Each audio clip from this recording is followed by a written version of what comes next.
Lalu bagaimana dengan sektor pariwisata, Pak, yang juga digadang menjadi alternatif ke depan, Pak? Ini anugerah lagi ya tentunya ya. Kita ini, Indonesia ini harus kita pahami akan menghadapi 5 big momentum. Yang pasti yang sering disebut-sebut sama kita ini adalah bonus demografi. Pasti sering disebut. Betul. Yang kedua yang kita hampir terlena, semakin dewasanya generasi Z. Generasi yang serba cepat. Generasi yang selalu main digital. Yang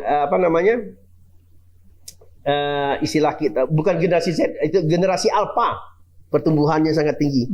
Generasi alpha ini kan generasi orang-orang pintar, kayak Crazy Rich. kalau misalnya generasi Bapak juga, Pak. kalau misalnya ibaratnya kita tidak didik mereka dengan baik, akhirnya jadi begitu. Nah, ada lagi kita harus mengimplementasikan SDGs, ya, Sustainable Development Goals. Terus pertumbuhan ekonomi dunia dalam menghadapi mengimplementasikan hasil G20. Banyak hal yang kita buat, dan salah satunya adalah bagaimana kita menangkap peluang turisme. Nah, alhamdulillah kita ini, Bangka Belitung ini, khususnya Belitung, itu sudah ternyatakan oleh UNESCO, UNESCO Global Geopark. Betul. Ya, ini sangat bernilai. Nah, ketika kita bisa mengambil peluang untuk mendatangkan turis-turis kita ke Bangka dan Belitung ini, wah, ini sangat luar biasa. Nah, kita harus menyusun strategi ini. Bagaimana kita harus membuat masa tinggal para wisatawan ini tidak saja tadi, sekarang angkanya kalau nggak salah 1,2 hari. 1,2 hari itu istilahnya dia datang, nginep, besok pulang. Nah, kita mau berusaha sampai 3,5. Dia datang, nginep 3 malam, baru dia pulang. Secara bertahap, kita mau kembangkan lagi. Kalau bisa, 7. Nah, kalau sudah bicara 7, konektivitas antara Bangka dan Belitung terus tinggi. Bagaimana caranya? Transportasi antara Bangka dan Belitung itu harus dieksplor dengan mensinggahi dan mengeksplor pulau-pulau di antaranya. Makanya tahun ini sudah dimulai. Pelabuhan Roro di Selat Nasik sudah selesai. Tahun ini juga selesai yang di Lepar. Tinggal yang Celagen.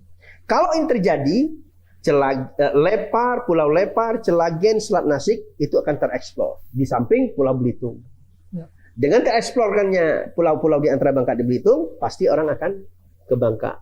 Atau sebaliknya, orang ke Bangka pasti akan ke Belitung. Kondisi ini harus kita manfaatkan betul. Maka tadi saya memberi arahan kepada para guru-guru MKKS. Ya. Bahwa mulai dari sekarang, para kepala sekolah itu sudah harus mulai memikirkan kebijakan cara mengajar, memberikan sosialisasi kepada para muridnya dengan berlandaskan keunggulan sektor yang diunggulkan di daerah kita. Kalau kita sudah tahu sektor unggulannya salah satunya adalah pariwisata, anak-anak SMK pariwisata kita itu sudah harus terlatih menangani kepariwisataan. Kalau kita unggul di sektor kelautan, anak-anak SMK perikanan kita itu sudah harus terlatih. Jangan sampai nanti teknisi udang, tambak udang semua dari luar, sementara kita tidak pernah mau melakukan pekerjaan tersebut. Dan orang tidak tahu, teknisi udang itu bagus gajinya. Siswa kita tidak pernah tertantang karena kita tidak pernah mengenalkannya. Makanya sekarang dari beberapa tahun yang lalu, sejak 3 tahun yang lalu, semua SMK dan SMA kita sudah menjadi BLUD, Badan Layanan Umum Daerah, sehingga mereka bisa meng-squeeze, membuat kebijakan mereka lebih fleksibel lagi, bisa membiayai kebutuhannya sendiri, bisa berbisnis dan lain sebagainya. Nah, sekarang bagaimana kita menyiapkan SDM kita? Makanya perlulah dipersiapkan SDM yang unggul. Berbicara apapun kita, tanpa didukung oleh SDM yang unggul, nothing.